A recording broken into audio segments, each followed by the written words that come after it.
Hello guys, welcome back to Madurai Vetti channel. இவன் என்னோட uncle பையன். ரம்ஜானை முன்னிட்டு எல்லா இஸ்லாமிய மக்களுக்கும் ரமலான் வாழ்த்துக்கள். இப்போ இவன் சொல்லுவான்.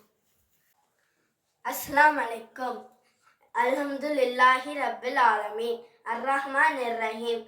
மாலிகி யௌமிதீன். இய்யாக நஅபுது வ இய்யாக நஸ்தஈன். இஹ்தினா ஸிராத்தல் முஸ்தகீம். ஸிராத்தல் லதீன அன்அம்த அலைஹிம் கைருல் மஹ்லூபி அலைஹிம் வரல்லாஹின். ஆமீன். இந்த சூரா அல்லாஹ்வின் இடத்திலிருந்து வருகிறது. இதுவும் யாசீனும் வலிமையுண்டது. இதை ரமலான் மாதத்தில் ஓடினால் நன்மை உண்டு, சொர்க்கத்தில் இடம் கிடைக்கும். ஆமீன். அல்லாஹும்ம லகஸம்து வபிக ஆமன்து வலா தவக்கல்து வலா ரஸுகாபத்து வதகப்பல் மின்னி. யா அல்லாஹ், உனக்காக நோன்பு நோத்தேன், முன்னே ஈமான் கொண்டேன், உன்னோட ரசிக்கை கொண்டே நோன்பை தருகிறேன், ஏற்றுக்கொள்வாயாக. ஆமீன். யா அல்லாஹ், இந்த வருடத்தின் ரமலான் மாதத்தின் ஃபர்லான நோன்பை அதாவாக ஆக்குவாயாக. அனைத்து இஸ்லாமிய மக்களுக்கும் இனிய ரமலான் நல்வாழ்த்துக்கள். அஸ்ஸலாமு அலைக்கும்.